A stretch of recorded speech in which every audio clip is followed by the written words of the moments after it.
There's the long Polish last names are pretty commonplace around here. Welcome everybody. Thank you all for being here this I almost said morning, this afternoon. I'm Jason Jakubowski. I'm the president and CEO of Connecticut Foodshare, and very happy to host this roundtable along with my my very good friends over at End Hunger Connecticut. And Juliet, why don't you say hello?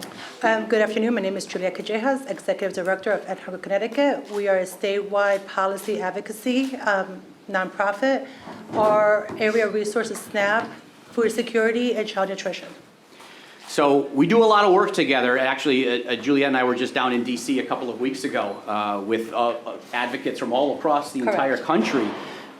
Talking about the Farm Bill, talking about SNAP, TFAP, all sorts of important nutritional things that are going to impact people here in this country for the next 5 years. And I think that's one of the important things to keep in mind as we have this discussion today.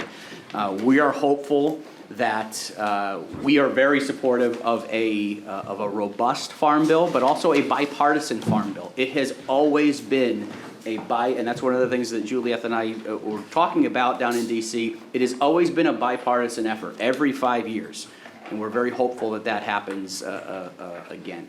We're very thankful that the Congresswoman has chosen to come out here and listen, quite frankly, to the experts around the table in terms of what these impacts could be over the next 5 years with the Farm Bill.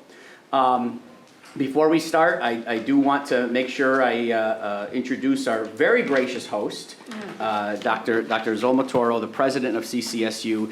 In addition to being the president and CEO of Connecticut Foodshare, for the last 17 years, I've been on the faculty here at CCSU in the political science department right next door. And it's a wonderful place, and I enjoy every minute of teaching here. So she's also my boss, so we all have to be on our best behavior. Dr. Toro. Thank you. Good afternoon, everyone, and welcome. Welcome to Central. Congresswoman Hayes, as you know, this is home for you. Our friends from Connecticut Food Bank and End Hunger Connecticut, along with honored guests, both here in the room and to those watching online. I was told that we are broadcasting this. We may or may not, but at least we are recording it, which is good. Thank you. Thank you for reaching out to Central to provide us the opportunity to host this event. This is part of who we are as an institution of higher education, and this is part of our mission, collaborating with the community, with elected officials in addressing the important topics for our community. So thank you for that opportunity. In preparation for today's discussion on the Federal Farm Bill, I learned some very interesting facts that I thought I needed to share with you. The U.S. Department of Agriculture reports our state has more than 5,500 farms that stretch over 381,000 acres. That is amazing, amazing for a state like Connecticut. But more than that, you are also going to talk about nutrition assistance. We here at Central host Maria's Place, a free food pantry for our students, faculty, and staff in memory of a long-time staff member. And thanks to our generous community, we continue to serve those in need. Let me tell you that every year we do survey of our students. Believe it or not, at least 49% of our students have reported food insecurity. People may not believe that, but in the middle of Connecticut, state that is supposed to be so wealthy, we are facing that challenge. And in many instances, students cannot finish a degree with us because they food and in other instances, housing insecurity. these days. So I am sure that this afternoon, diverse voices who are sit around the table will be heard, and you will be sharing a lot of information and ideas and recommendations about this very important topic. I know it will be a very rich discussion. And I again thank you for selecting Central to host the event. And I may have to excuse myself because I have another meeting. Believe it or not, it's Friday afternoon, but we continue to work on. So with that, again, enjoy the roundtable. Thank you for your hospitality, President Toro. We really appreciate it. I also want to introduce the gentleman to my right. Juliette and I have a great friend in the Commissioner of Agriculture. I always say he's the best Commissioner of Agriculture in the country. Admittedly, I don't know the other 49, but he is, Congresswoman. I'm going to introduce Commissioner Brian Holbrook. Brian, thanks for being out here with us today.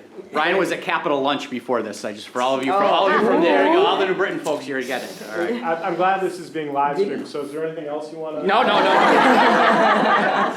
Well, thank you, Jason, Juliette, for being here, Congresswoman Hayes.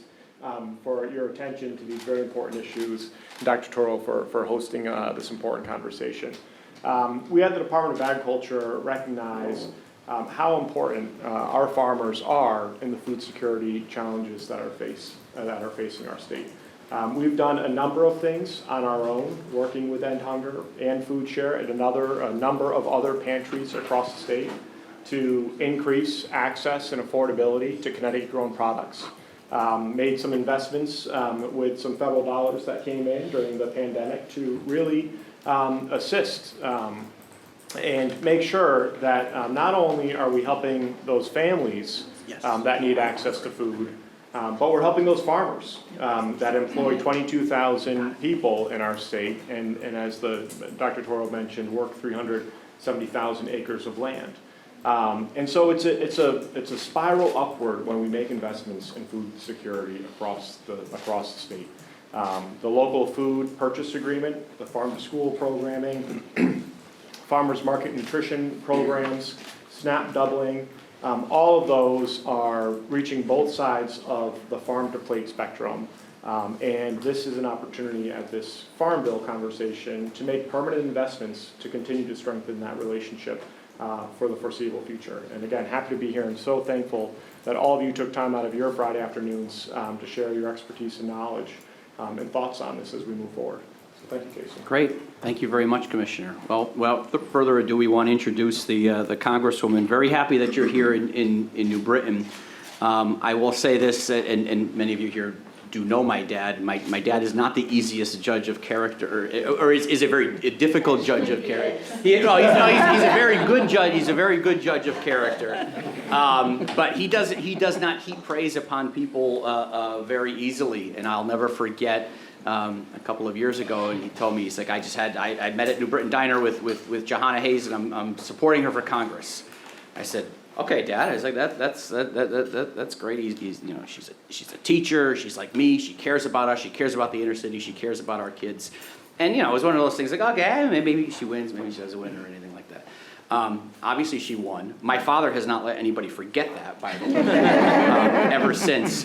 But we have had a great relationship with Jahana Hayes here in Connecticut, at both Connecticut Foodshare and End Hunger Connecticut. We often talk about a lot of these national issues, like what we're talking about here today. We don't have to worry about this particular Congresswoman. She's on the Agriculture Committee. She is a national leader in the fight for inclusion in school lunches. She is somebody who knows not only her district but knows the state of Connecticut and knows this country and knows what people need. And we're very happy to have her here with us today to talk a little bit and then to open it up for some questions and dialogue. I think she wants to hear from you But first, we want to hear from the great Congresswoman from the 5th District, Jahana Hayes. Go ahead, Congresswoman. Thank you, and thank you all for being here. I absolutely want to hear from you, but I just need to take a few minutes because this issue is so deeply personal to me. I need for you to know that this room gives me life because this has been a #1 issue for me for a very long time. I want to thank State Representative Eleni Kavros-DeGraw for being here, for making the trek to New Britain to join us. Because You said it right. You did. No, I just want to point out, you said it right. I'm no fool. All right, okay. I was at the Polish festival. All right, there you go. Someone says to me, "You have on an amber necklace." I was like, "I always do my homework." I digress. When I initially got elected and went to Congress, everyone expected that I would be on the Education and Labor Committee. It's my thing. I'm a teacher. My second committee choice, on purpose, was ag. And no one could understand that. And some of my Democratic colleagues were like, "I don't get it." You know. I said, "What don't you get?" "Well, you know." "No, actually I don't." "You're a black girl from the city. What do you know about farming?" I says, "Well, every member of Congress may not represent a farming community," of which I do, by the way. Every member of Congress represents people who eat. And that has to be a part of this conversation. And as a teacher, I cannot tell you what it means when you come into a classroom on a Monday morning after a long weekend and a kid has their head on the desk because the last good meal they had was at school. Hungry kids don't learn, and someone on this committee has to say that. So I have been literally just plugged into this committee because the Farm Bill really does not acknowledge the whole nutrition space in all of this legislation. It is a $1.4 trillion piece of legislation. The biggest thing that we will pass in this Congress, reauthorized every 5 years, 76% of that is allocated to nutrition. So we are talking mandatory spending that affects a lot of people. I have also, not only during my time as Teacher of the Year, but during my time in Congress, traveled abroad and looked at the work of Save the Children, the CARE Network, USAID, the McGovern-Dole Food Program. And you realize that food is also a national security issue. There are so many people who rely heavily on the United States as partners to be committed in the work to end hunger. Last Congress, I became the chairperson of the Nutrition Oversight Subcommittee because this is that important to me. And I have been literally sounding the alarm since then about we have to pay closer attention to this. In that Congress, you all know the pandemic hit. And what I learned very quickly was, wait, we have the ability to do this. We had a hearing right at the beginning of the Congress as schools were closing. I literally, before we left caucus, I remember saying to the speaker, wait, we can't leave. If we're talking about closing schools, how will we feed these children? And it was fascinating to me that after I said it, my colleagues realized, oh wait, the federal government says that you can't take school lunches from congregate settings. I was like, this is your rule. You don't know it? Like, I know it because I used to have to steal sandwiches to give to the kids that played basketball after school before the lunch lady threw them away. Because she said, I cannot give these to kids to take off of school grounds. So we went back and we changed the legislation. We had to expand SNAP so that kids who were going to be out of school now and home all day, their parents had the resources to feed them. We had to expand the program to provide emergency allotments, and because it was all already online, 11 days after that initial meeting, people got those benefits on their cards. And what that said to me was, wait, we have the ability and the capacity to do this. What we lack is the will. People just don't care enough about these programs. Or, which was even more deeply disturbing, people don't understand or appreciate or give dignity and value to the people who are on the receiving ends of these programs. I have been very vocal and outspoken on committee, as the chairperson, as a member of Congress, about the fact that as a single mom, working 2 jobs, going to school full-time, I collected food stamps.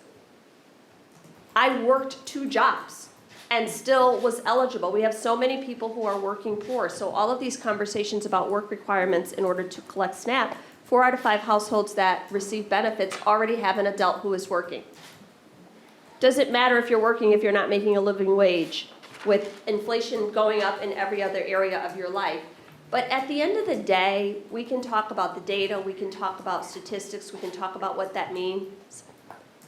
I just fundamentally believe that everybody deserves to eat.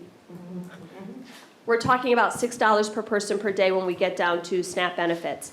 One of the questions I asked last week as we were going back and forth, I says, well, if there is talk of cutting individual benefits, does that mean that we are going to increase resources that go to food banks or community partners or churches? Because don't we all agree that these people still should eat? And the answer was no. I introduced Student School Food Security Act because I know too many kids who, once they pay for their tuition, they don't have money for a meal plan. I see too many colleges, universities, community colleges operating food banks that students are accessing. I see too many students who are starting early and going late into the evening having only had a granola bar or a Gatorade. We have the ability to do this. We don't have to trade off one marginalized group for another. We can feed everybody. When I said this room gives me life, you have to imagine that last week was a very, very, very difficult week for me. We were engaged in negotiations over raising the debt ceiling, which it is not lost on me how important that is. I knew that this was something that we had to do. I knew that the full faith and credit of the United States government could not be held hostage, and we didn't have a choice but to raise this. But I have to tell you, I was so incredibly disappointed to know that what was bargained was food. To see that our military budget was being raised even more than both the DOD and the president had even asked for, and the trade-off was cuts to SNAP, cuts to food programs. That just did not sit well with me because it has been on the horizon, it has been the center of conversation, and I recognize that it is only the beginning, which is why this is so incredibly important. I voted no on the debt ceiling, and I tell you, I struggled. I was up, I prayed about it, I called my pastor, I called my bishop, I called everyone I know, I called all the advocates, and people were like, this is too important, I get it, but we live to fight another day. And I says, but why is it that every time that we have to have any conversation about debt and deficit, the people who shoulder that are the poorest, most vulnerable people? We have to do things differently. No conversation about closing some of the tax loopholes, no conversation about the DOD, who can't account for 60% of their $3.5 trillion in assets and have failed 5 audits in a row, literally. But this program, food security programs, which will save $50 million, which is not even a drop in the bucket of the $31 trillion deficit that we're trying to address, we have to have different conversations. So I am still optimistic because the chair of the Ag Committee, the full committee chair, G.T. Thompson, cares about these things, and he cares about the Farm Bill, and it has been historically bipartisan, and I think that there will be room for us to make some compromises and come to a place of consensus. But we have to have a Farm Bill that is more equitable, that addresses the needs of small and family farmers, that creates a marketplace for our schools and communities as vendors. You know, one of the things that we saw during the pandemic, we tried to get these farm to families food boxes out quickly, and I was shocked when I saw that only one Connecticut farmer had even gotten a contract. It was large corporate farmers. It was entertainment venues from across the country who were shipping. I don't need you to ship apples to Connecticut from the Midwest. I can go find you some apples in Connecticut. So really just being more creative and reaching out to our partners. I hear from Connecticut farmers all the time about how they want climate-smart agriculture, drought-resistant seeds. They want to transition. They just need the capital to be able to do these things that they're doing on their own. But at the end of the day, the line for me is food. And people say to me, it really is not that basic, Jahana. And I said, except that it is. Yeah. I can tell you, during this vote series, everyone is watching the board. And I hadn't talked to anybody because I wasn't trying to get anyone else to change their vote. We had got over 300. I knew that the debt ceiling was going to be raised and it was going to be passed. I fully appreciate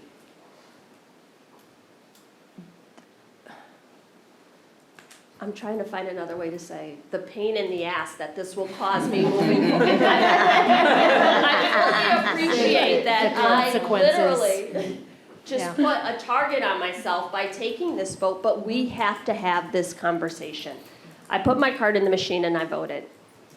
And Nancy Pelosi came over to me and she said, sweetie, what are you doing? She says, is it worth it? And I looked at her and I said, Madam Speaker, because she's Nancy Pelosi. I said, what you need to understand is that would have been me. I would have been one of the people that we are voting against right now. And this cannot be the solution to this problem over and over again. And she said, do what you need to do. Right after she came over, Jim Clyburn turned to me and he said, unless you know something different about Connecticut than I know. I said, yeah, it's the same district, and he was like, what are you doing? And I said, this is my issue. And I have to tell you, I didn't know that this would be my issue.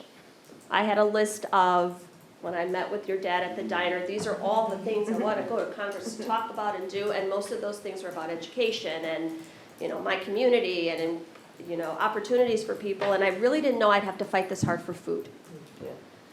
But I can tell you, I have literally watched this evolve, and it's not over. It's not over. The pandemic showed us how the fragility of our food systems. Last Congress, I was able to secure with Jim McGovern $50 million for a White House conference on hunger, and it was amazing because this was the first time in 50 years that this had happened. The last time it was convened, Shirley Chisholm convened it, and that's how we got the WIC program. So for educators and nutritionists and pediatricians and faith-based leaders and all of these, scholars and experts to come together and say, how do we address this issue from a multifaceted approach? Because this is something that you guys do every day. This is your real life, but this isn't your problem alone. This is all of our problems. So we have to think about it from the academic perspective, from the medical perspective, from the community outreach perspective, everything.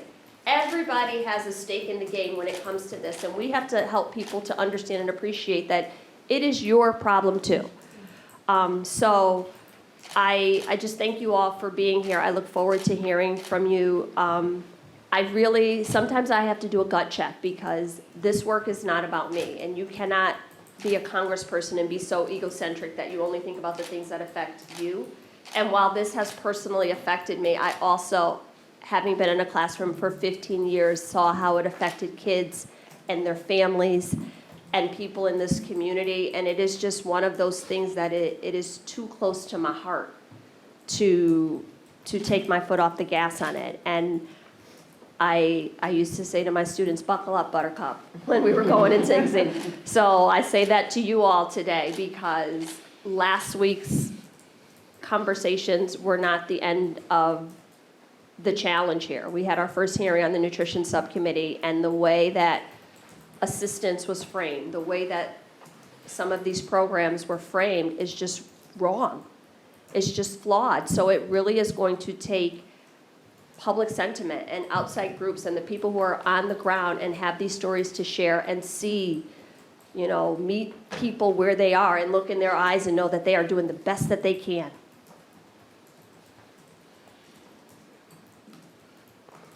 And they just want to feed their kids. I'm going to need your help with this. So,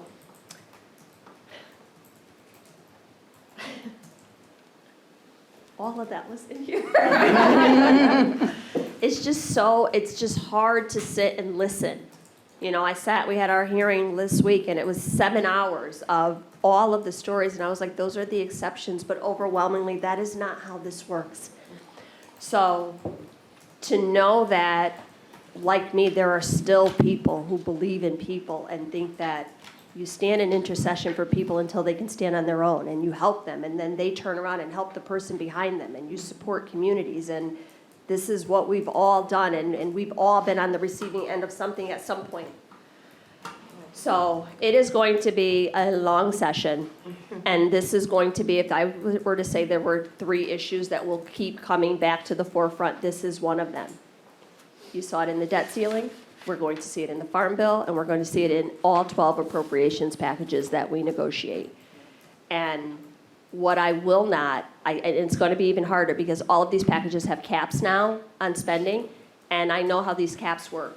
You fund everything at the top, and by the time you get to the bottom of the list, it is the poorest, most marginalized communities. It is the outreach programs. It is the programs that address hunger and homelessness and addiction and all of those things, and that's where the cuts start happening. So you guys are really, really, really, this is your recital.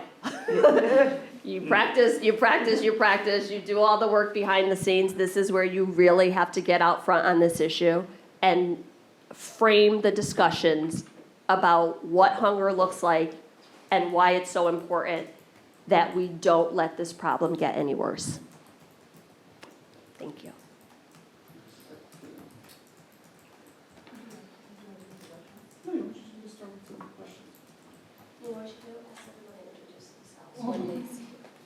So as we go along and open the doors for discussions, please introduce yourself, your organization, and who you're representing.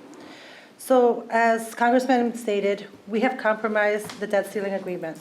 So one of the questions that comes to the congressman or to the group provided, we know that it is divided and we have compromised. What is important, and what are some of the harmful compromises that we have to deal with this bill?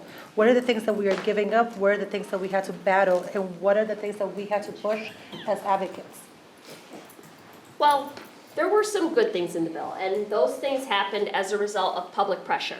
So we were able to protect homeless populations and veterans, those are good things. But it was very clear to me that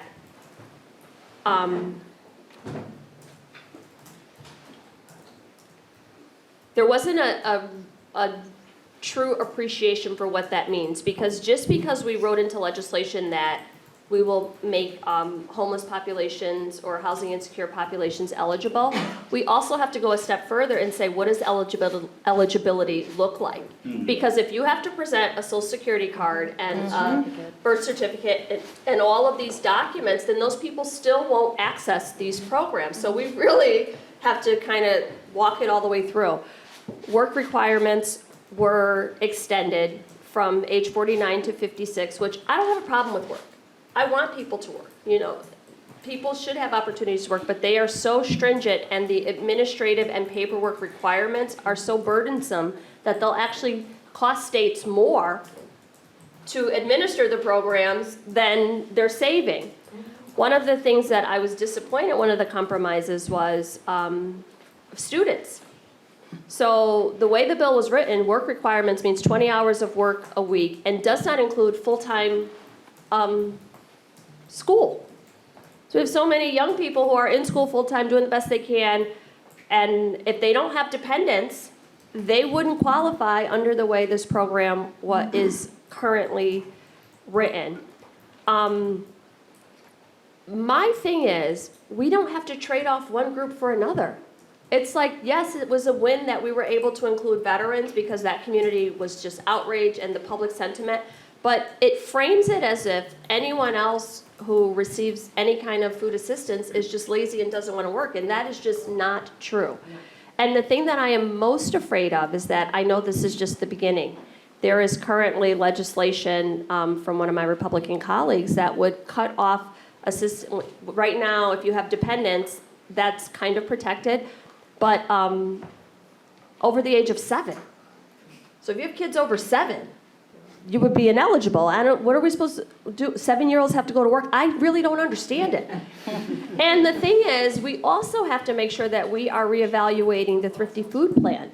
Because right now, it's based on the cost to prepare foods. And it's at about $2 per person per meal, so $6 a day. I don't know where you can eat for $6 a day. But it also accounts for all of this preparation time. You can't buy hot foods, and my colleagues were talking about like it's a luxury. I was like, but if you are homeless and you don't have a place to store or cook food, what are you supposed to open a soup can with your teeth? And I don't understand. Like, you're really, it's there's such an archaic understanding of how these programs work, and people should not have to feel like they're losing their dignity because they require food assistance. Like, the level of explanation that is required. And, you know, I try to help my colleagues understand it. This is the only group that this level of scrutiny is on, you know. There was no argument at the beginning of the pandemic when we had to do payroll protection to save our small businesses. It was like, no, the businesses need help. You know, we cannot leave them out there on their own. But when we had to do pandemic EBT, it was, I mean, and that has been snatched away, so that has ended. So benefit levels have dropped by about $98. So a single person receives about $120 a month on average. It's not a lot of money that we're talking about. And then just finally, what I'll say about that one is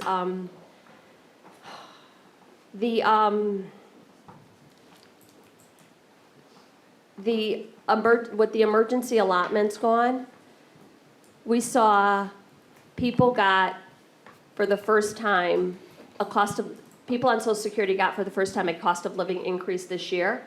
It immediately offset their food benefits. So they got Yes. $71 more in Social Security, but then they lost $150 in food stamps. It just really, it doesn't make sense. So we don't have to keep trading off one group for another. And I want a farm bill that acknowledges that we are the wealthiest country in the world. We make conscious choices and decisions, and our budgets are a statement of our values, and our values should be that we want to feed our citizens. That was another thing. See, I keep thinking of something. You gotta jump in quick. Because that's another thing that is gonna be a topic of discussion. Citizenship and immigration status. It came up, so many of my colleagues, this was their only question. Currently, if you have to have a Social Security number to collect benefits, so the only people who collect SNAP benefits are U.S. citizens. Asylum seekers are eligible for benefits, but they are not undocumented at that point. They are already in the system. They're not a pending application, but at the point of process, which takes about 4.5 years. So there are people who are not U.S. citizens or permanent residents who are asylum seekers who can access benefits, but the data shows that no American is losing benefits because they're going to someone who is undocumented. But at the end of the day, is it that serious? But that is going to be something that we're going to hear over and over and over again. And if there is something that these groups can do, because those people will not come out of the shadows and fight and share their stories and talk about it because they just want to work and keep their heads down and do what they have to do. So it is going to be incumbent upon the people who do have the agency and the advocacy to correct the record on those things, because this group of people is attacked over and over and over again as if they made these dangerous treks and risked everything and uprooted their kids and their lives and left the only home they know to come here and defraud the United States government out of $128 a month in food stamps. Thank you. Jump right in, because this is, I'm living this every day, so I am living this. Marlo will jump. I have like pages worth already. I'm Dr. Marlo Grappone. I'm the Executive Director of HR of New Britain. We are the community action agency that serves New Britain, Bristol, Burlington, Farmington, Plymouth, Plainville. We have an array of services, but one of our largest programs is the New Britain Food and Resource Center, that we're very blessed to have a strong partnership with Connecticut Foodshare to deliver. And everything that you speak to is like, of course, resonating with me as well. I too am someone that shares history, and every facet and every argument has a layer to it that adds more complexity and more barriers, and that's equity and inclusion. And so when you're thinking about the intersectional impact on people from Black and brown populations and these very issues, it goes even deeper, you know? So when we're talking about this last one that you brought up, because I am a Latina, but I'm blessed to be Puerto Rican, we don't have the same issues, but we feel the same pain because we care about our brothers and sisters in the Latino community. And unfortunately, when you think of asylum seeking, I don't think it's a secret that when it comes to people coming to our country from Hispanic countries, our asylum seeking is not as easily accepted from when they're in trouble. But, you know, when it's people from Caucasian countries, asylum seeking is something that is well accepted and supported and embraced. So I don't say this to be negative in that people who need help need help. Right. And food is the one place where it's supposed to be an equalizer. But I just wanted to bring to attention that it's not an equalizer. On top of it, we're a huge provider of early childhood education.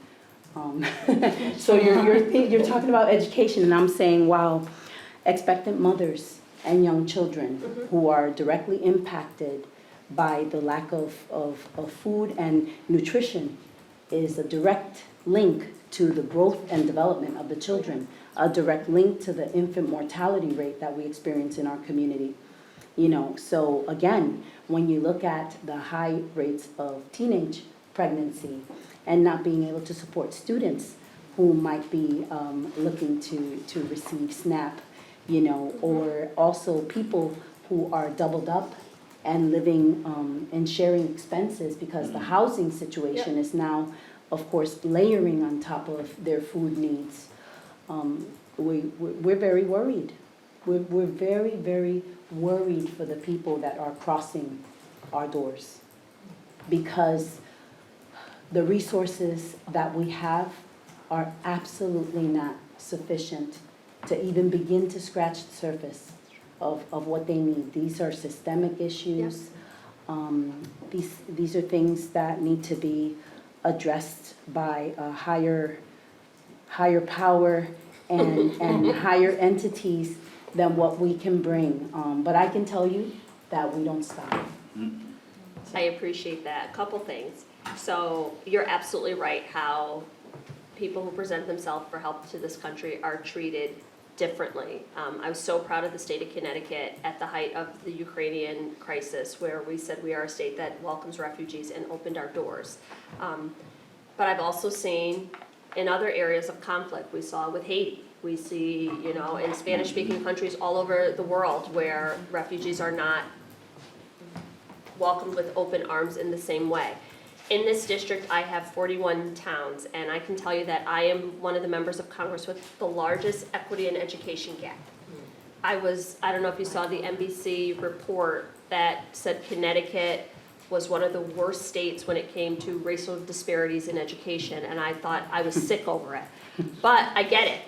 I represent more exclusive boarding schools in one district than any other member in the Congress.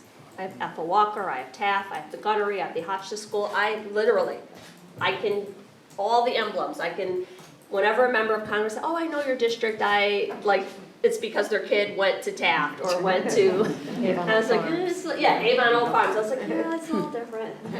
I also, in this same district, have 4 of the schools on the Commissioners Network of Failing Schools for Title I school districts. So in one district, I represent both of those communities. What I will say, though, about this issue, the issue of hunger, people generally don't care about something until it gets to them. And what has happened over the last couple of years is that it's not just Black and brown communities. It's not just the cities. There's a reason Aletti's sitting here. You know, I've seen Foodshare Connecticut, when they were handing out boxes at the height of the pandemic, a whole lot of luxury cars in that line. So this is doctors, like people who literally, for the first time in their lives, are displaced, are in a space that they really don't know how to navigate, and are just so humbled because this is their last option. The last thing they want to do is be in a line at Foodshare getting fresh produce. And we saw that. And I think what it has done is really softened hearts and minds, and people are talking about these things different. This is not just a liberal left, altruistic do-gooders who, no, this is not suburban white women who want to volunteer at food banks. This is people who are deeply and personally affected, who are like, oh wait, I got to be a part of the solution moving forward. And I think that provides an opportunity, because it cannot just be Black and brown communities, immigrant communities, marginalized people saying we have to do this. It has to be everybody. Everybody making the case for why this is important.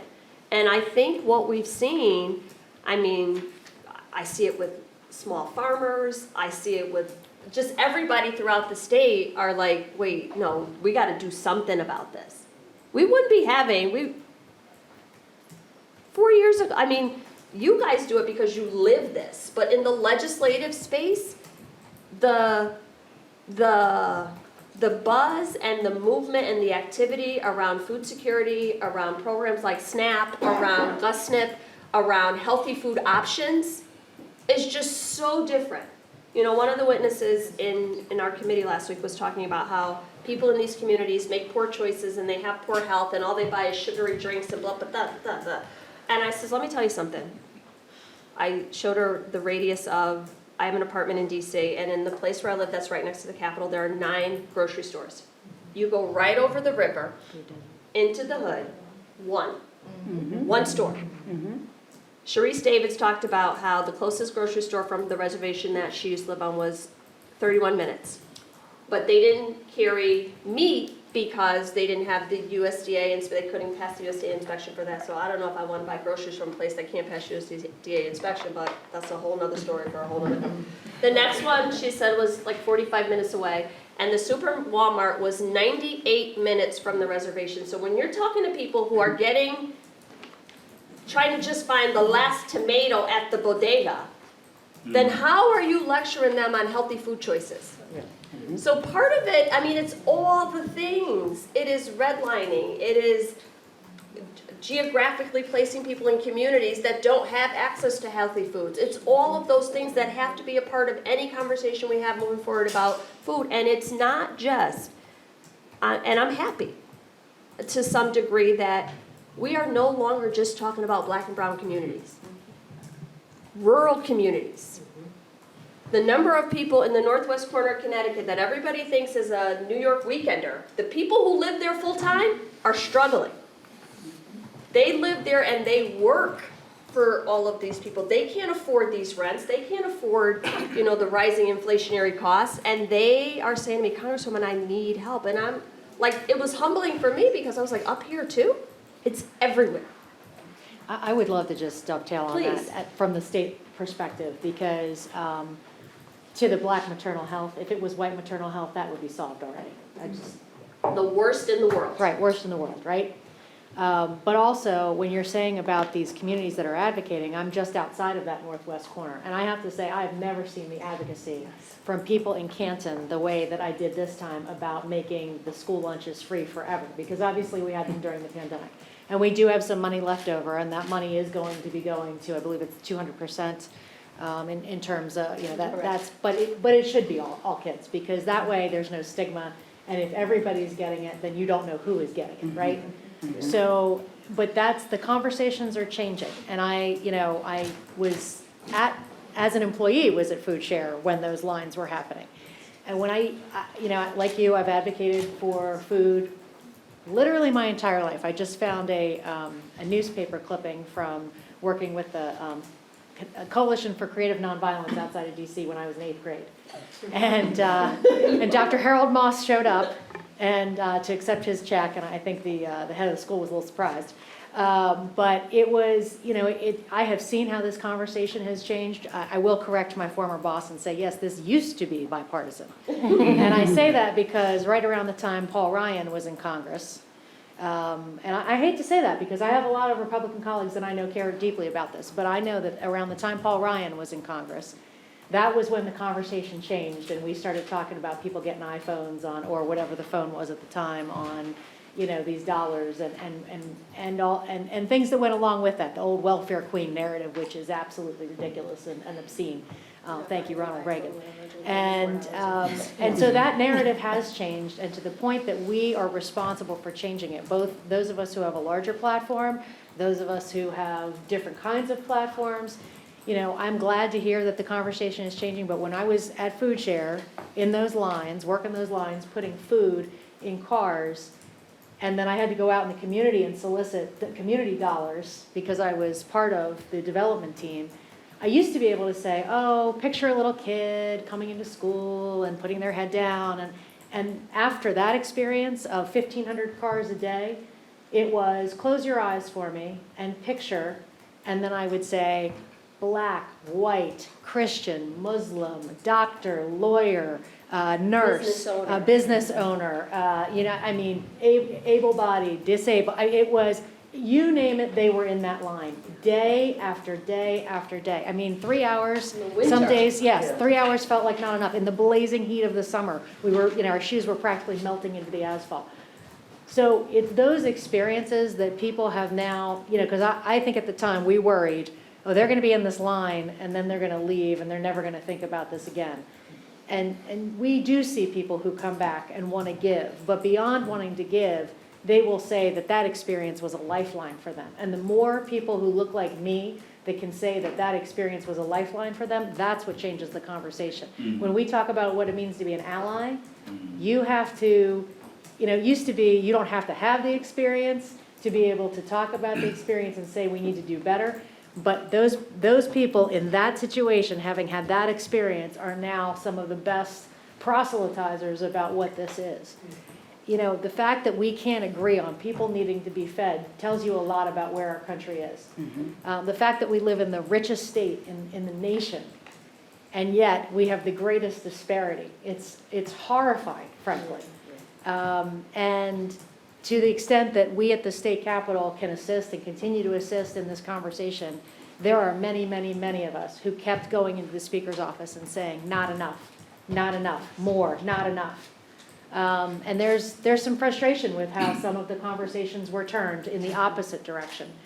So I think you're going to see some changes there too. But we are so grateful to all of you who are in the communities, who are doing that daily work. And as the Congresswoman said, but we still need you. We need you to help keep shaping this conversation, because it's not, we're still at not enough. We're just still at not enough.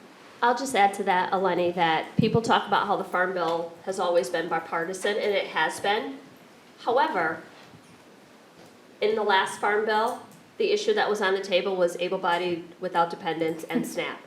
So yes, it was a bipartisan compromise, but every single time, the compromise is feeding people, addressing the needs of the lowest income people in this country, people who have different challenges.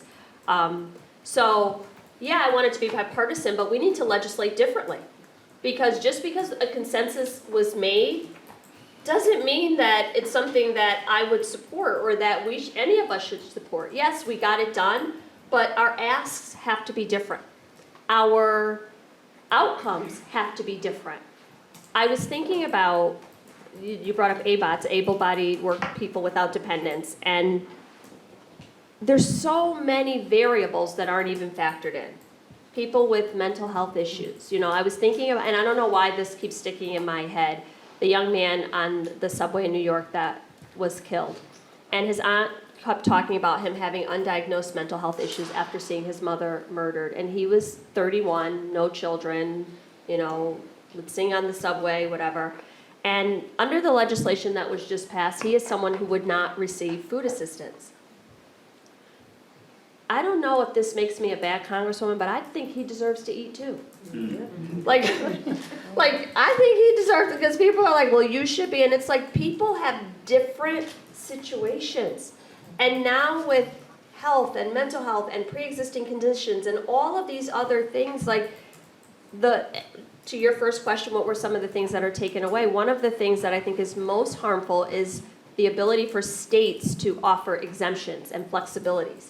Because the state on the ground should be able to look at what is going on and make those decisions. If we have a storm, or there is, you know, a factory closes or leaves, or there's something hyper-local that will affect the people of the state that is not a DC issue or a national issue, the governor, the state representatives, you know, the advocate should be able to say, wait a minute, Connecticut is experiencing some trouble here. I just signed on to a letter with the frost. People going crazy because we had, you guys just thought this is a day where we gotta close our windows because it's a little bit chilly. All my farmers went crazy. No, this is freezing my tomatoes. So literally, it requires federal intervention. So there needs to be the ability to say, this is what this did, this is what this means locally, and this is how we're affected. But if all of that ability is taken away, if a state agency, most of the employers, you know, the state employs so many people. If Stanley Black & Decker says, think about all of the people who have these hyper-local jobs where everybody in the community works at the same place, where if something happened to that one business, it's going to have a ripple effect to every family there. The state and the state reps and our legislature should be able to say, we're declaring our own emergency or offering 12% flexibility for these populations that are the most affected, and this takes that away. But there's a through line in all of this. It is to dehumanize the people who access these programs. That That part. part. And the quiet part out loud all the time is, and even at our state government, because I hear it in rooms that I would not expect. I hear it frequently. I mean, I just got in 21. We've been having the Husky conversation for undocumented folks and trying to incrementally raise it every year, a couple years. These children are in school next to all of our children. What are we talking about? What are we talking about? But they don't deserve medical care? It's the same as the food argument. Dan, you got something? I do, thank you. Good afternoon, Dan Giacomi. I'm the Connecticut SNAP Director at the Department of Social Services. So as the individual here, A lot of paperwork. Yeah, a lot of paperwork representing, over 800 staff members that are actually taking the applications and determining the eligibility day in and day out. It really resonates with me, everything that you're saying, and how difficult it is for my staff members to determine whether an individual qualifies for one of those exemptions that we talked about. It's very difficult, if you think about it tangibly, to be on a telephone doing an interview and trying to determine whether this individual is fit for work. You don't see them, you're not face to face with them, you're not going through their entire life story, undiagnosed mental illness, or what's going on in their life. You're very difficult to figure that out. Even with some of these other exemptions that we've talked about, it's not necessarily something that we require an individual to identify themselves as being a veteran when they come in to apply for benefits. Unless they voluntarily provide that information to us, we may never know that that individual is a veteran of the United States who does qualify for that.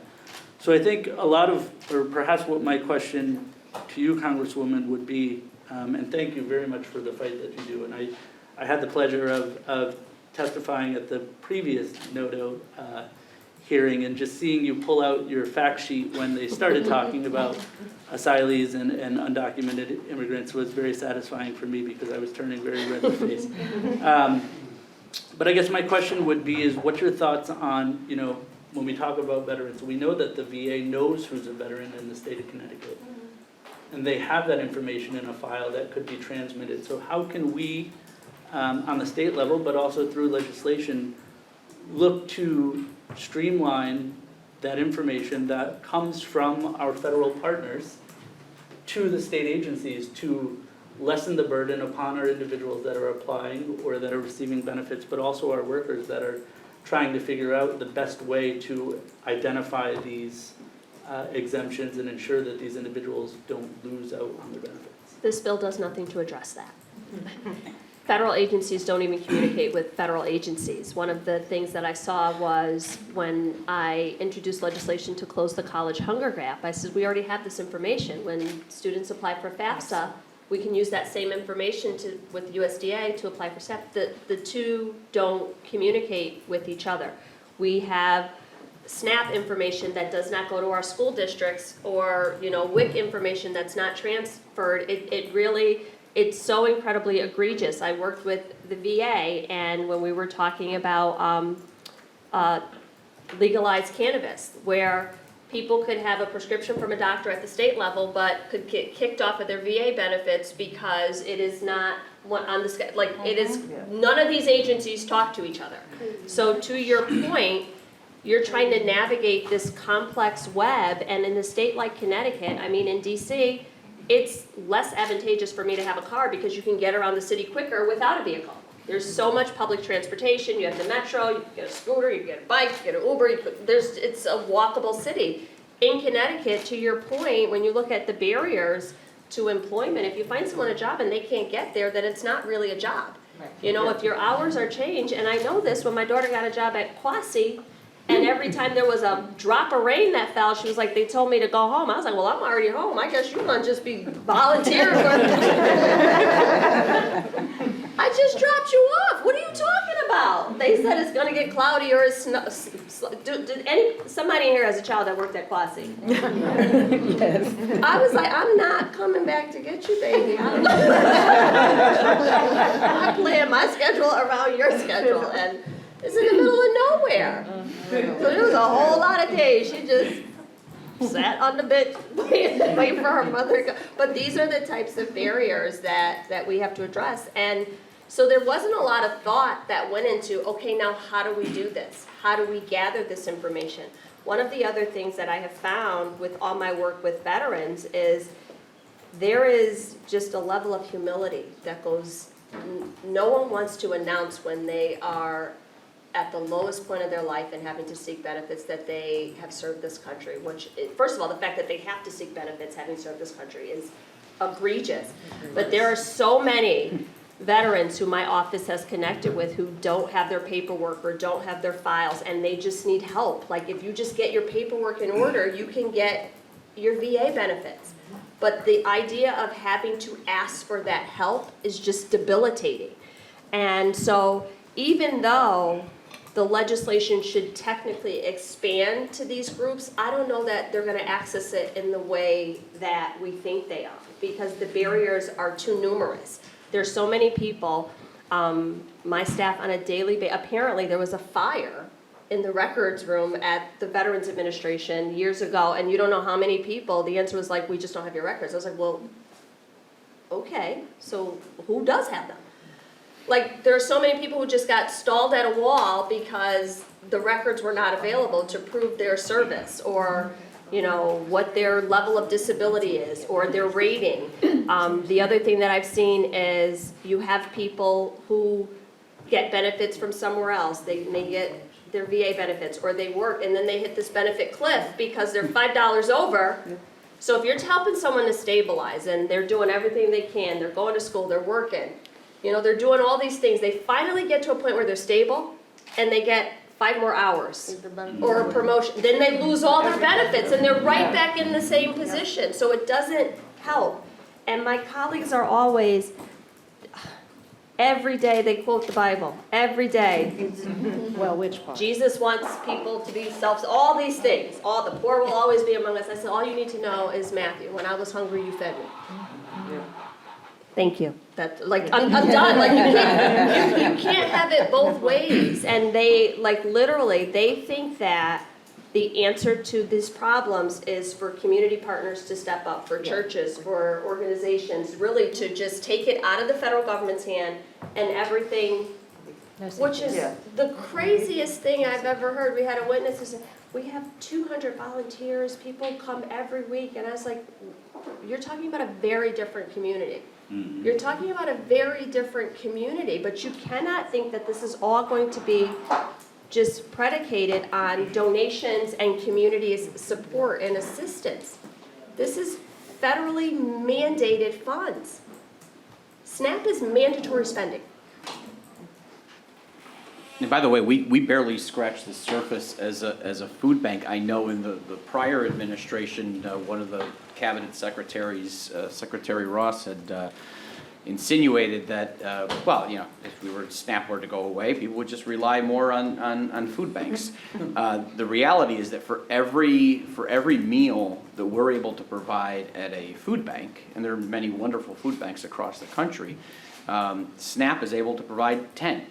So the response to Secretary Ross's argument was, even if you took all the food in all the food banks and all the food pantries in the entire United States, you wouldn't have a fraction of what SNAP is able to provide. SNAP is the first line of defense. It's the largest anti-hunger and the most effective anti-hunger program that we have in this country.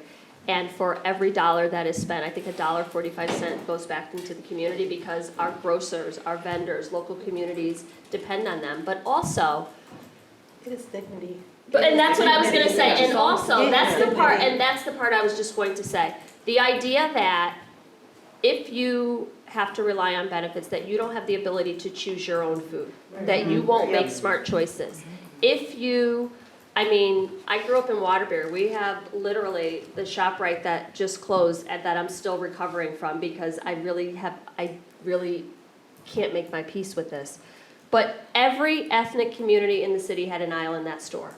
And my grandmother taught all of us how to cook, you know, everything. You know, you go down, we have a large Jewish population in the city of Waterbury, and all of the spices that they use. So literally, the idea that you are cooking with your family, you are teaching your kids, like, it was like a rite of passage in our house to learn how to make macaroni, cheese, and collard greens. Like, every one of my cousins know how to make this because this is what we did with my grandmother.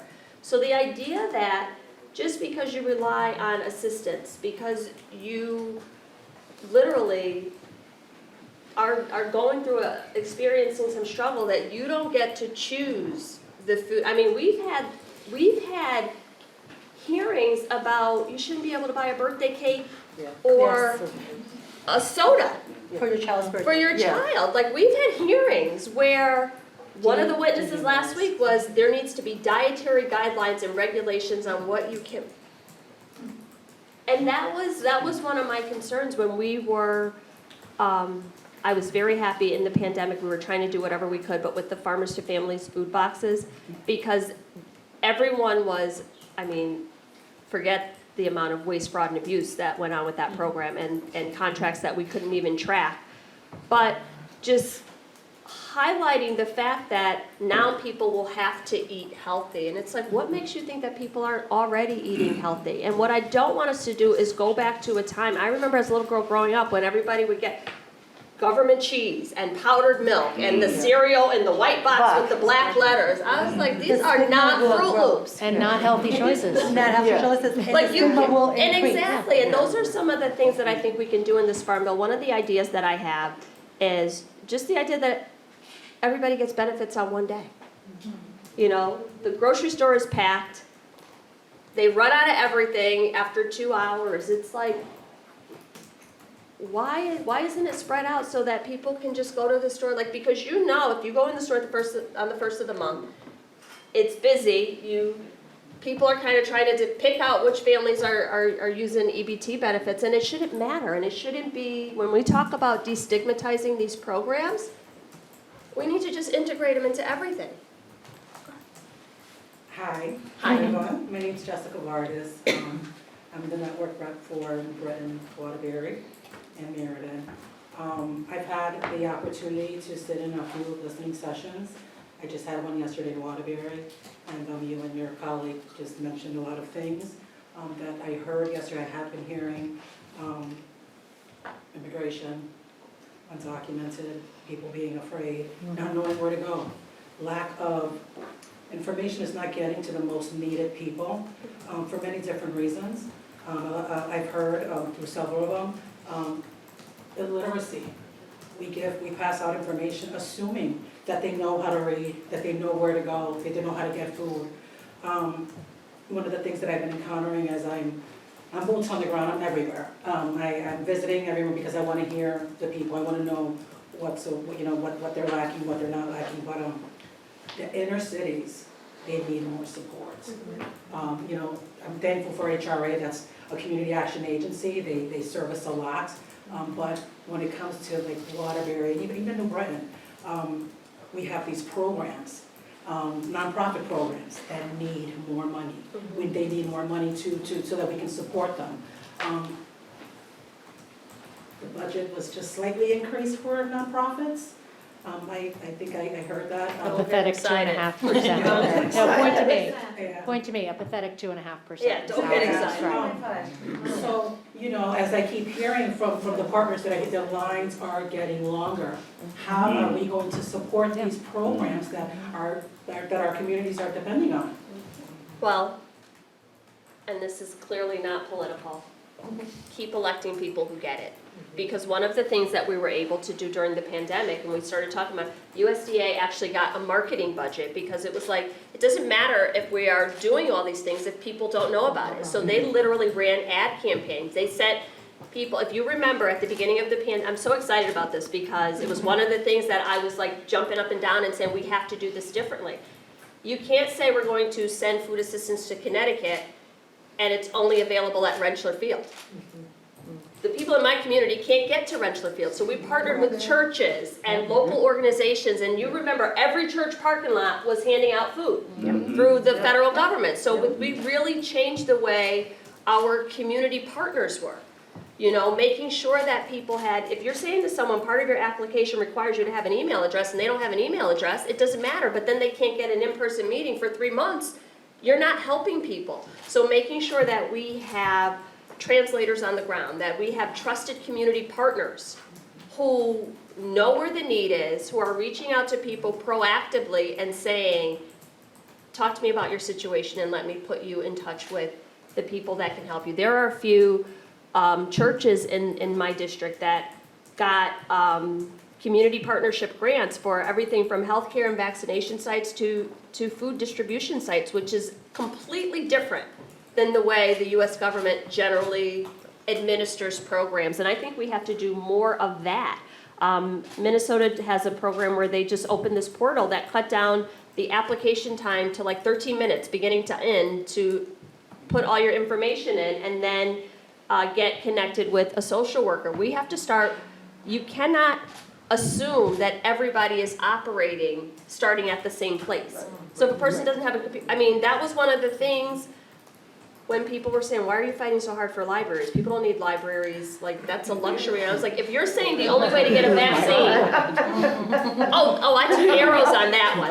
The only way to get a vaccine was to go online and register. Yeah. And you're telling me that we're not gonna keep the public library that has a computer open?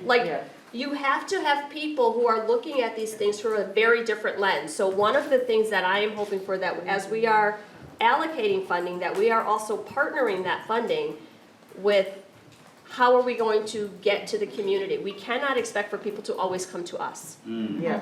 Thank you. You cannot expect for, we're setting up a table, we have office hours here, and you come to us. You have to go out to where people are. And you have to make sure that the people that they trust have the information, or at least have access to the information, so that they can connect people to what they need. One of the things that, and my staff can tell you, people call my office all the time, and it's a struggle for me because I was a civics teacher, and I was like, that's not federal. Everything from my mailbox to there's a pothole Snow to removal. everything, all the things. But at the end of the day, it doesn't matter. I tell my staff it doesn't matter. You will never say to a person that's not federal. You will figure out what it is they need and connect them, hand them off to the person that can do this. We saw this with the Labor Department during the pandemic, the IRS with the child tax credit, like all of these things where, like, I'm like, people really think that's me? Like, all the things. All the things, and it's not me, but guess what? I know who it is. And I don't say just give them a number. I put them on hold, call the state office or the local municipality, get the person that they need to talk to, connect these two people, and then check back to make sure that it was followed up on. And I can tell you it's one of the things I'm most proud of, because there are people who call my office who live in public housing, and I'm like, wait, that's me? Like, I had that same issue. I could have called me, like, or I could have called my congresswoman. Like, there are so many things, and people just don't know who the person is. You know, and I figured that out quickly. My first month in office, we had the same people would call who knew their way around the federal government. They knew what my job was and was going to make sure I did it. And I was like, the same 40 people keep calling? We need to make sure that other people know that we can help them do this. I see it with passports, with immigration cases. People call and they're like, how much is it going to cost for you to help? It costs nothing. That's literally my job. So making sure that people know where to get the information. So part of the work that I want to see in this next Farm Bill is not just allocating funding for program, but education. That is coupled with this funding to make sure that these programs are implemented with fidelity, they reach the most people and have the highest impact. And I know that we can do it because we've already done it. And I was very excited that there was an ad campaign that went along with USDA funding and HHS funding during the pandemic. Hi, Jahana. Hi. Good to see you again. Melanie from Friendship Center. Yes. Thank you so much for your support of our programs. We run probably the largest community meals program in the community here in New Britain. We serve over 100 people a day, Monday through Friday, through our community meals program, through our wonderful partnership with Foodshare, and a little bit of public funding, but mostly through the philanthropy and generosity of our community churches, community members, and private business owners in the city and surrounding the city who are generous enough to donate things to us. I think one of the pieces that you just alluded to that I wanted to mention in this space that I hope we could get some service dollars incorporated into this bill to do some engagement. I think one of the pieces that we're missing in these interactions is actually talking to the people who are experiencing food insecurity to figure out what their situation is, what benefits they have, what they might need, and how to get them to that place. We need more engagement with our community. I think simply serving a meal to them is not enough. It doesn't get to the root of the problem. It doesn't help us with a long-term sustainability solution for that family, because while we all want to believe that, you know, just feeding the people is great, I think feeding the people and teaching them how to feed themselves is even better. And we don't have those opportunities in a 2-second interaction when we're handing it out, because we don't have the staffing support with the qualifications to have those kinds of conversations, because our meals program is run majority with volunteers. And we need professionally trained staff who can engage with human beings on a real level and have some training on how to have those conversations and get folks to where they need to be, and that actually be able to follow up with those individuals to make sure that they have what they need, so this isn't an ongoing need forever for them. Right. And I think that's one of the pieces that our meals programs are missing, is an engagement piece, and there's no funding to apply for to get that. So if we could have that, and I think we've all heard the expression, no farms, no food, right? And so what I've seen over the last couple decades is the systematic dismantling of our agricultural system in this country in favor of importing fruits and vegetables at a very high cost to our citizens. So I would love to see some work around increasing agriculture and holding private entities who are developing otherwise zoned farmland for commercial interests, and have a little bit more regulation around some of that stuff so that we can keep our farms intact. Farmers don't become farmers to get rich, certainly, and they can't sustain their businesses if they don't have somebody to sell their food to, because we're importing the same thing that they farm from China. So I just wanted to Well, two things. bring that up. Well, three things. First of all, you're speaking to my heart because I know all of this, but that's one of the things. So another thing that I want to see in this farm bill is BOAG education and access to capital for small and new beginning and minority farmers, because you have all these people who are entering this space, but literally don't have access to land, don't have access to capital, don't know how to navigate even the grant process through the USDA. So oftentimes these portals open and the large corporate farmers or the people who have been awarded these contracts before know how to fill it out, know what words to use. 2 days later, all the money's gone. So the person who's reading through all the directions, by the time they're ready to sit down and actually do it. So making sure that we have agents on the ground that can help people, that's one thing. But also introducing young people to farming a lot earlier. We have Yukon Extension, we have Chippewa Valley, we have a couple agricultural extension programs, and they all have waiting lists. So young people are interested. People are interested in farming as a vocation, as a field.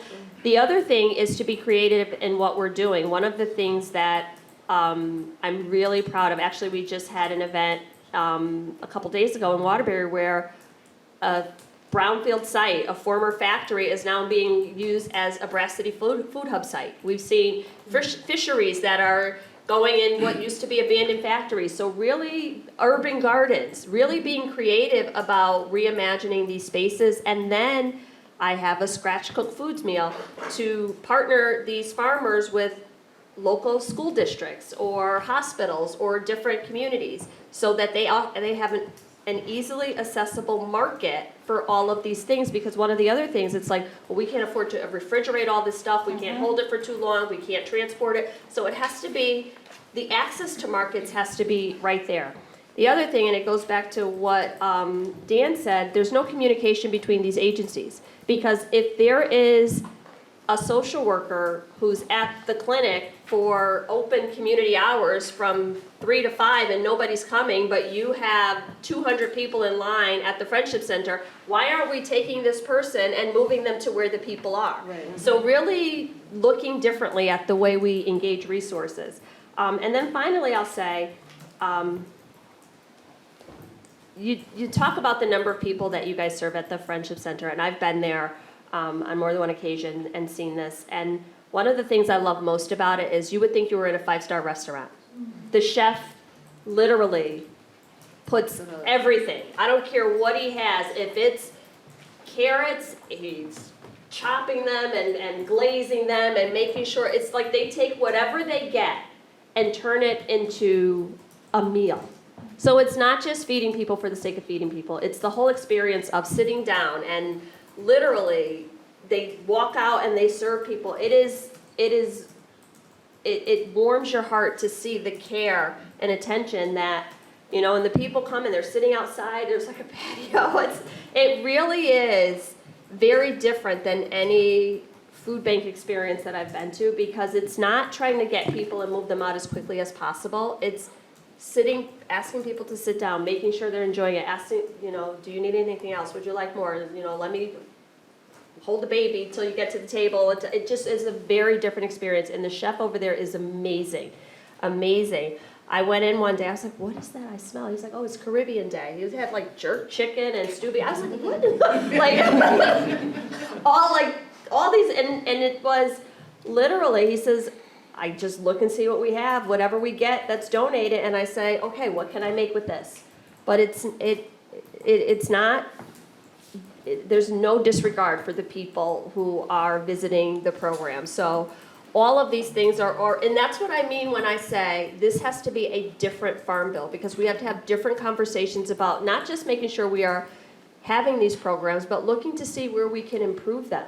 You know, maybe there are places where we could cut fat and say, this hasn't really worked, so let's try a different approach. Maybe we can have some pilot programs in different areas to see, does this work better to more specifically meet the needs of the people in this community. You know, it's not lost on me. I don't want anyone to think that I believe that members of Congress have this open checkbook and we can fund every program that I imagine in my head, because I can't even afford the things that, I get it. But again, our budgets are statements of our values, and there are things that I think we all agree on, and if we just, there may be programs that have historically not worked well or as efficiently as they could, but it doesn't mean that we disregard the need or scrap the programs. It means we go back to the table and revisit them and say, what do we need to do to make this better? And can I add one thing to that?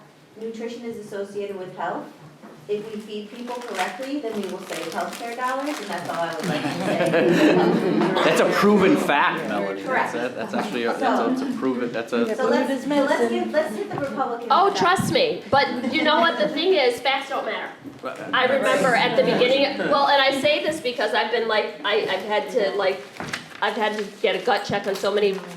I remember at the beginning of the pandemic, when I was the one who introduced racism as a public health crisis in Congress, and everybody thought it was just because I was black and I only wanted to talk about race, and I was like, no, it's because my district right now has the most COVID deaths of anywhere in Connecticut. Waterbury at the time was leading. And I remember my colleagues saying, do you know anyone who even personally know anyone? I was like, actually, I know like 19 people. I know 4 people from church. Like, this was very early on, and I was like, this is crazy. And when we looked at the data, it was people who had comorbidities, high blood pressure, diabetes, asthma, based on where they lived, based on their diets, all of these things. And I was like, wait, the data is now saying that this is a problem. And I recently, the AP just did, they published CDC data that said just literally from birth to death, how black communities were affected structurally by environmental factors. Highest maternal mortality, highest number of children who had asthma and childhood diabetes, highest number of blood pressure, hypertension, all of these things, and highest number of early onset dementia. So literally from birth to death, all of these environmental factors were affecting people's outcomes, and these are all things that we can change with little things like diet, with environmental factors. And you can't just say I'm uncomfortable with having a conversation about race when this is the core of many of the conversations that we're talking about. Take race out of it, though. How about we just say we're going to feed everybody? I'm good with that too. Everybody is everybody. I'm good with that too, but it has been a huge issue. We saw when we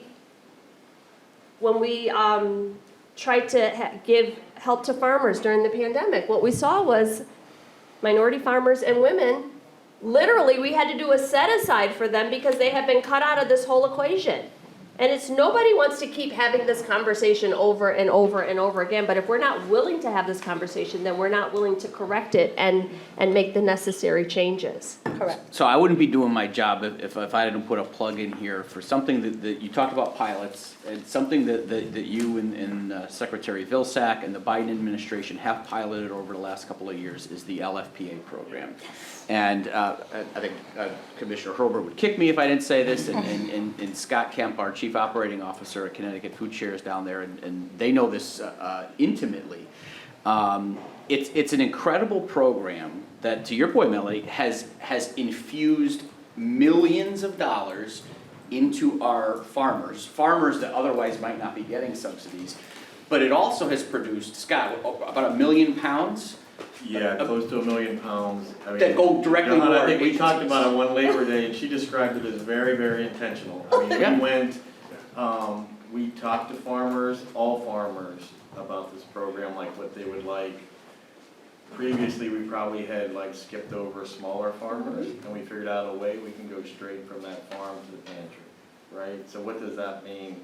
People are getting more nutritious foods, they're getting culturally connected foods, there's less energy, there's all these just benefits of the program that are just amazing. And I mean, I would say my ask for this is we just need more of it. Yeah. You know, it's just scratching the surface. When we started it, people said, oh, there's not enough produce in Connecticut. People also said, hey, there's not enough black farmers in Connecticut. There are, okay, and we found them. But we need more money to make this thing even more. How many impressive. BIPOC farmers, Scott? What's that? How many BIPOC farmers? It's like 12 out of 38, you know, that we've used. Yeah. So, you know, and it's established credit with those farmers, right? So now they can go and we've got a thriving community of farmers in Connecticut.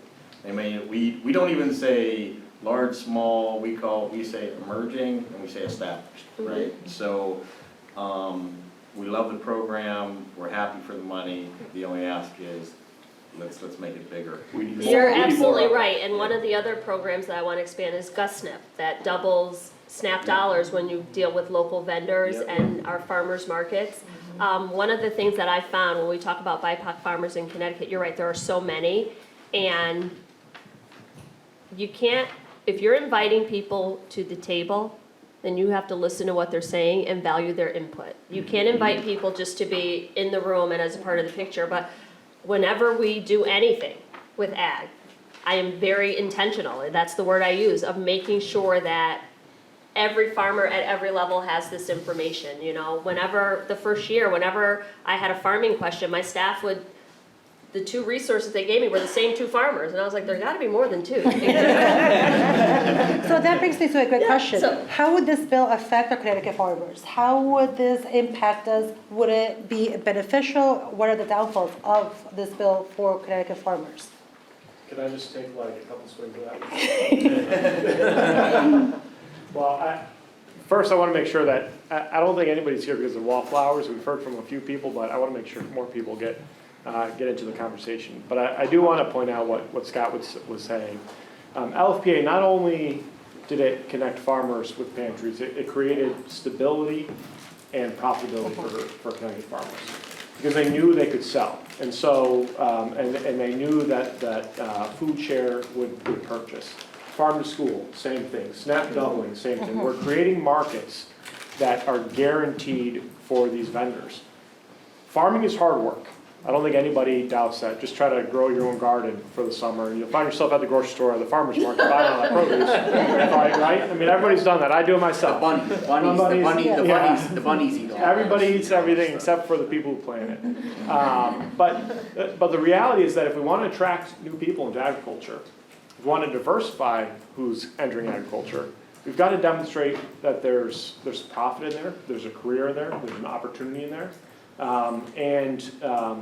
Use our public dollars, as you mentioned a couple times, Congresswoman, our budget is our priorities, right? That is the direct connection. Use our public dollars to make that direct connection and support those small farmers. Because small farmers will grow into medium and big size farmers. But they can't if they die as small farmers, and they have to exit agriculture as an industry within their first 10 years because they need a real job. They need, health care or, two incomes earned in the household. We need to support them through that process. One of the things that we've done to undertake this, because as you mentioned, Congressman, we need to not only invite people to the table, but listen and use that opportunity. You guys are all friends here, so don't share this with anybody else. Live streaming, turn off. On Monday, we're releasing our Diversity, Equity, Inclusion Working Group report for Connecticut agriculture. So it's and that was actually my copy, but I think it's going to go to Scott, you're in there. You're right. Your picture's right in there on page 3. Look at that. And Jahana, right? You're all my friends. Yeah. Mine too. And thank you, Scott, for participating in it. But what we learned through that process is that the same things that small farmers need are the same things that BIPOC farmers need.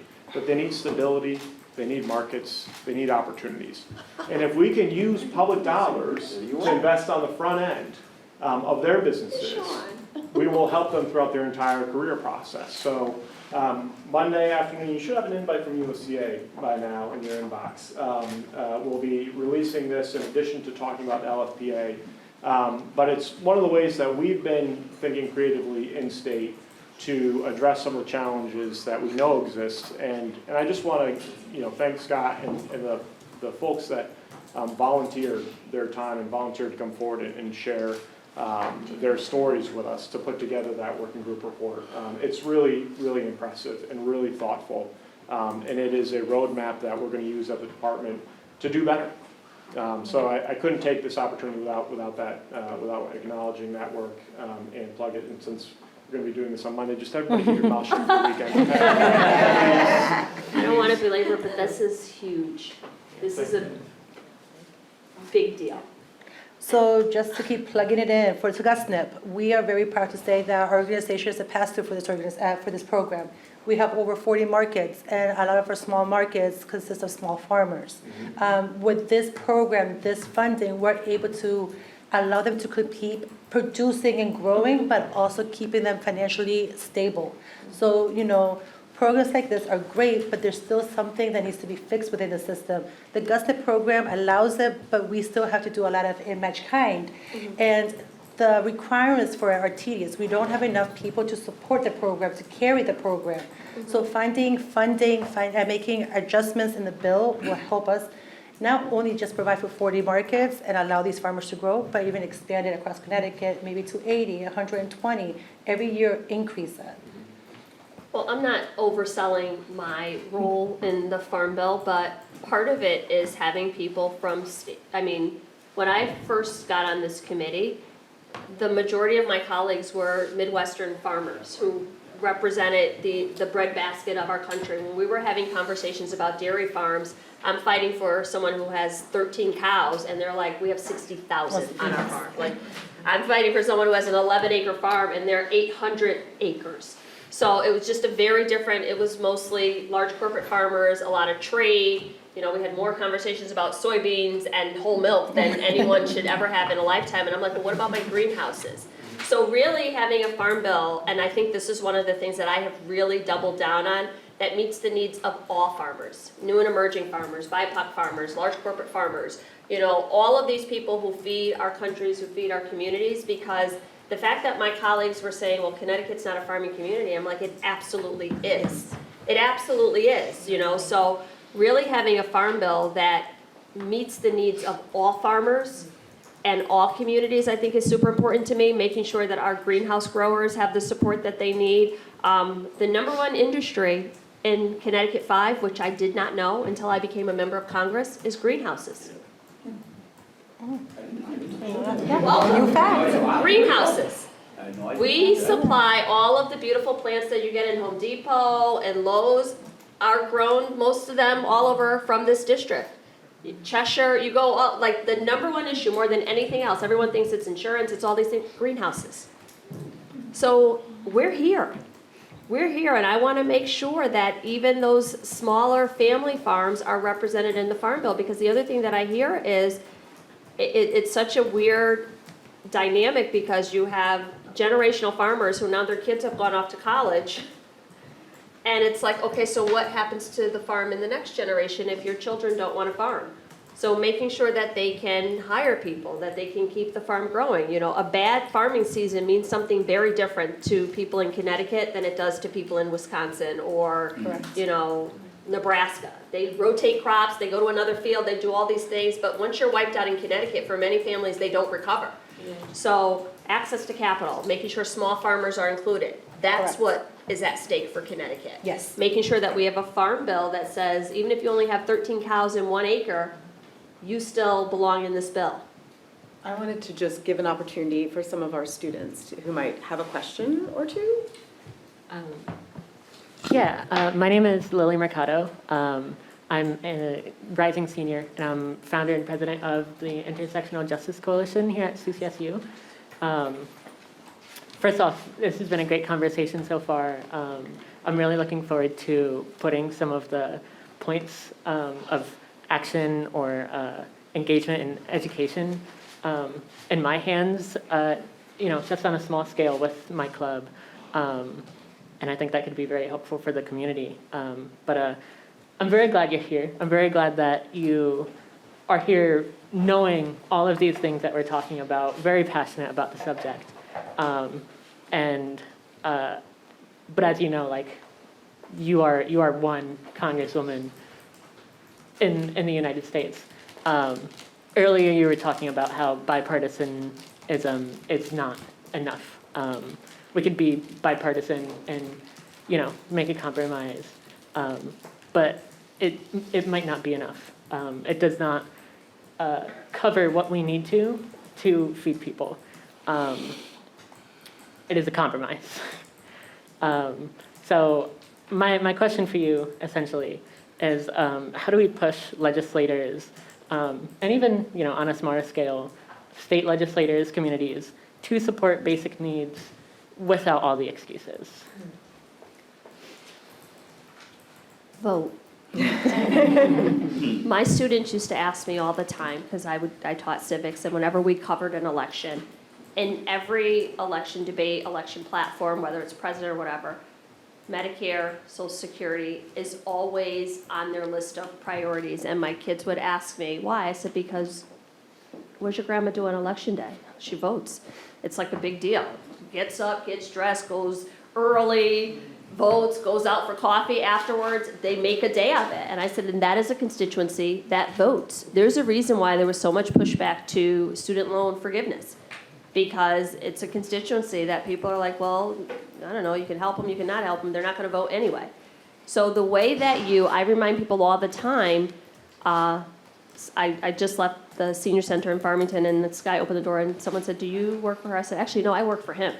And that's how it has to be. Like, you cannot ever let a legislator get complacent as if your vote is a given. If this is something that you care about, the way that you know what I care about is how I voted on it. It doesn't matter how many interviews I do, how many floor speeches I do. At the point where legislation comes to the floor, the way that you know where I stand on a piece of legislation is the way that I vote.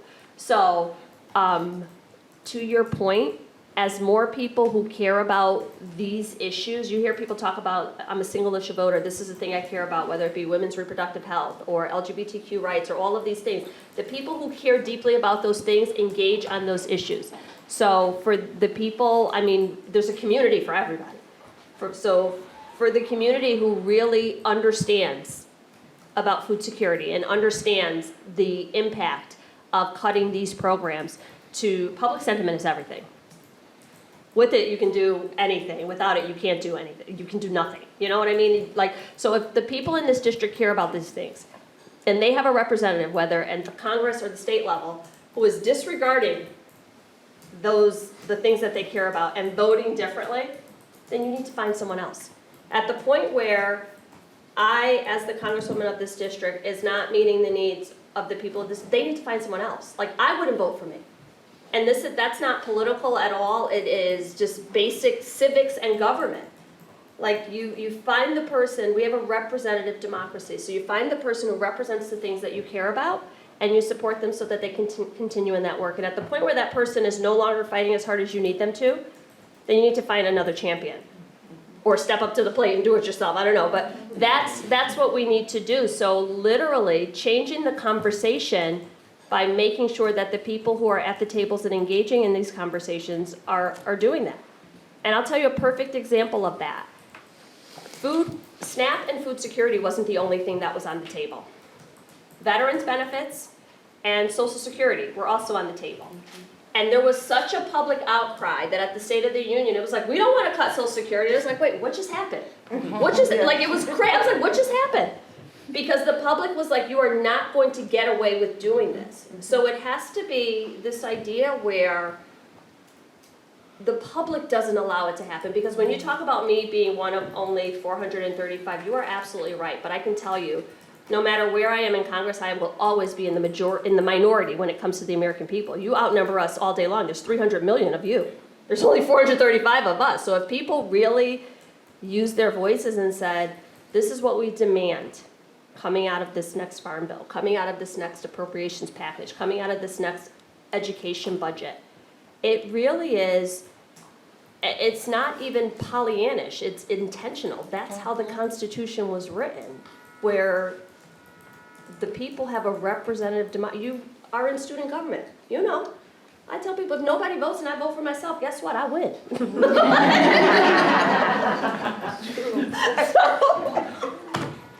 So that's how you keep doing exactly what you're doing. You show up in spaces like this. You let people know that this is important to you. You let people know that young people do vote and they do care about the issues and they are engaged. And you will inherit all of these issues and have to be a part of the solution. So do not let legislators, policymakers take you for granted, take the value that students and your generation bring to these conversations, you know, and weigh in and let people know we're watching and we're paying attention and we're also old enough to vote. And come take my American government class on Monday nights in the fall next door. We'll get 15. I'm gonna show We'll up. get 15 weeks of that because that was great. Every American should actually have to watch a video of the last 3 minutes. Well, we have a video. But yeah, no, that is, I love that because I remind people, you make yourself, nuisance isn't even the right word, but you make people pay attention to you, and that's how people pay attention to you. If young people voted overwhelmingly in the last election, we wouldn't even be debating student loan debt forgiveness. Yes. Because people would know, wait, they outside, they coming back to the polls. They, like, we have to watch. So you're doing it. You're doing it. And you said something when you were talking, you said, on a very small scale, I'm doing, that's what it's about. Everybody doing what they're able to do. The way I can weigh in on these issues is gonna be very different than the way you weigh in, but all of those things are equally as important.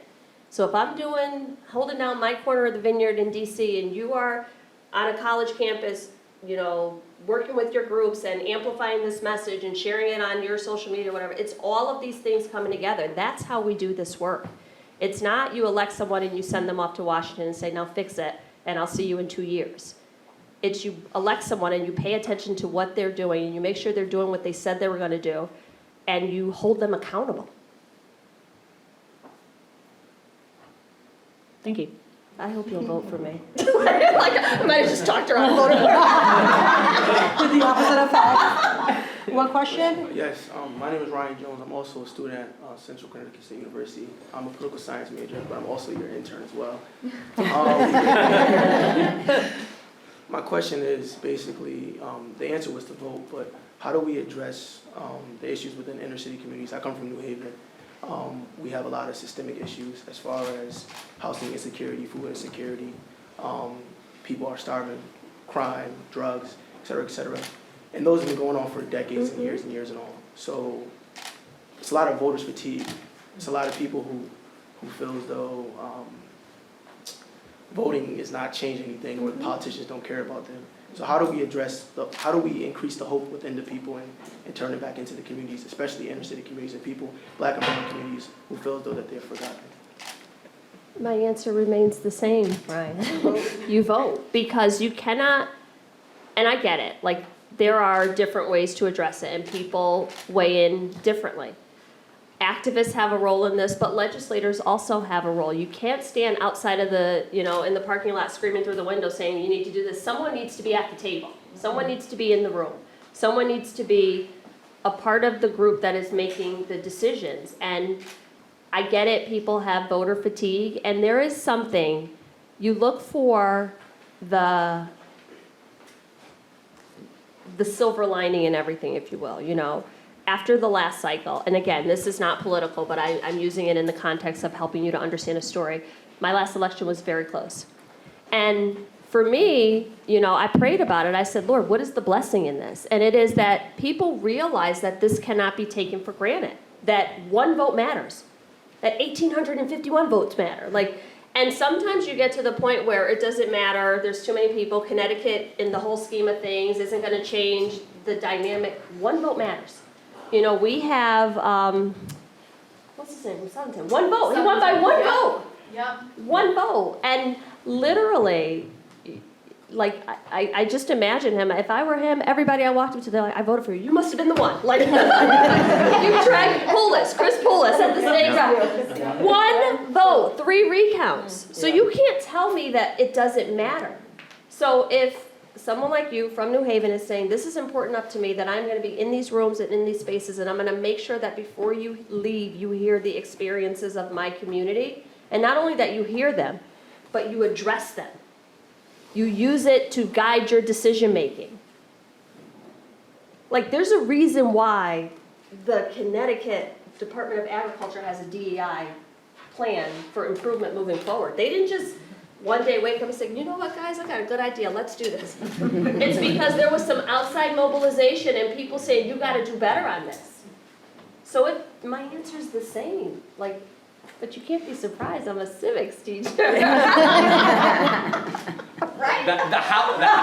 The House itself there's only a 5-vote majority. Yes. In Yes, 435 right now. Yes. votes. I mean, you know. Hi, Congresswoman. My name is Matthew Dillon. I'm an attorney with Legal Aid in Waterbury. And thank you for this opportunity today. Yeah, I think to piggyback on what the folks have said earlier, the pandemic has really exposed how fragile the safety net is, especially with the loss of the emergency allotment benefits. And pre-pandemic and even now, clients come to me to say, I think my food stamp benefits are too low. Can you take a look? And I tell folks, food stamps is a legal issue. So when people come to me, I'll break out my pencil and my worksheet and I'll do the math and I'll help them out with it. And one of the things I keep talking to them about is ways to maximize their SNAP by using the deductions that are already built in. Are there any plans or potential for the Farm Bill to expand or streamline the current deductions that are in place now? So, couple things. So, my colleagues will argue that it's a supplemental. It's not meant to purchase all of your food. So it's supposed to supplement the family's regular food bill. But one of the challenges is the way income and assets are calculated. We see this with a lot of Social Security recipients. The way if people are in a shared living situation, if they're getting benefits from somewhere else, it should not be that every time you get $1 from one place, you lose $3 from somewhere else, because you never really emerge from this place. So that is the revaluation of the Thrifty Food Plan is one of the things that it's supposed to be done automatically, and it doesn't get done, and that's where you reassess how much it costs to buy food, to prepare food, and really you're able to adjust benefits accordingly. That's one of the things. But to also make sure that assets, the way some people's assets, it shouldn't be if you own a car, now you're no longer eligible. If you need the car to get to work, it's like what came first, the chicken or the egg? So really but again, you first have to believe that the people who are on the receiving end of benefits have the dignity and deserve to get them, because otherwise you're nibbling around the edge trying to figure out ways to cut here, cut there. So these are literally the conversations that we're having, and again, it is the fact that we are forcing, to look at how different populations operate means that you recognize that we're dealing with people, not just data, not just statistics, not just numbers. So that's one of the big things that I would like to see as we look at modernizing and streamlining the program is the calculation of assets. People who may have lost a job, and we saw this with the pandemic, with unemployment, compensation, different things. So you mean to tell me I have to clear out all of my savings, and sell everything I own in order to feed my kids? There's some different ways that we could look at this, and regionally, that's gonna look very different. In this district, we just had this conversation, totally different story, but with my staff, we were looking at a housing trust in the northwest corner in a different part of the state, and I had to explain to my colleagues why a $160,000 house was low-income housing in this area. And they're like, how is that low-income housing? I was like, well, when every other house is 2.5 million. You have to be willing to not have these black and white blanket conversations. So reevaluating the Thrifty Food Plan, looking at how assets are calculated, and making sure that a person who receives, once their pension kicks in or their Social Security is increased, it doesn't offset and reduce their other food benefits. Thank you. Well, this was wonderful. I said to myself, I was like, an hour and a half, what are we gonna talk about for an hour? I think that conversation will carry on more, actually. Well, it just, I mean, and I'm glad that you see that I am passionate about this. I really deeply care about this, and I think that doing things that the way that we've always done them can't be the only answer. We have to be willing to have different conversations and legislate differently. And again, I just appreciate the opportunity to explain to you, because whether I represent you or not, whether you live in the 5th District or not, I am a congresswoman from the state of Connecticut, and I think I owe it to the people here to know why I voted no last week. And this is why. This is why. This is my issue. This is my issue. It is the thing that I am bracing myself to fight for this Congress. It is the thing that I want to make sure that we have robust conversations and debate and dialogue, and we reach compromises that are healthy and effective and productive, but not always on the backs of the most, fragile people. And also really to change the narrative around our relationship with food. Food is health, food is medicine, food is, love, food is raising your kids, food is bringing families together, food is healing in a mental health crisis, food is all the things. All the things, and we have to stop just looking at it as sustenance and this transactional relationship. You don't feel good, someone makes you soup. There's a whole lot of things happening there. And I just think that taking that away from families based on their ability to earn is just cruel and it's wrong, and we can do better than this. So just thank you. Thank you for your partnership. I reach out to this guy all the time. I reach out to all of you when I have questions, because a lot of this is for me, I just want to feed people, but a lot of it is complex, and there's a lot of behind the scenes things that are happening. Brian and our Connecticut Department of Agriculture has been amazing on issues of small farmers, on what their needs are, on challenges, on ways that I can be better, and I'm really optimistic. I have a collaborative heart. I want to work with my colleagues. I want to get this done, but not if it means we're feeding less people. I do have some absolutes here. I don't want the same farm bill that we've had 5 farm bills ago. I want to make sure that we are adjusting for inflation, that we are looking at our population. It's really hard to say, people always talk about the budget as you have a set amount of money in your household and that's how much you can spend. Yeah, but if you have 5 more kids, then you need to look at your budget differently. So we're looking at our census data, we're looking at our population shifts and looking at the needs of people and communities and just evaluating all of those factors. And what I can tell you, for me, I don't look at food as just a USDA issue. I don't look at hunger as an issue that only belongs to this group. I look at it as, how does it affect healthcare? How does it affect education? How does it affect housing? All of the things. And if we really kind of layer our resources and work across programming, I think we can get a lot more done. But I don't know if I've convinced you that you have my commitment to continue to work on this topic. It is important. I believe in it. I think you convinced us. And I thank you for all of your work. Many of you are the same people that I see in different spaces on this topic, but there are some new people, and I'm just excited that people are paying attention. I'm excited. It is the life that I needed breathed back into me after last week. And the one thing I will tell you, I said that I struggled before the vote. I was up at night, I was tossing and turning, I called my pastor, and I was sick over it. But the next day when I looked in the mirror, I was like, oh my God, it was like a weight had been lifted. And I know that I did the right thing. I know that I did the right thing. So thank you. Thank you.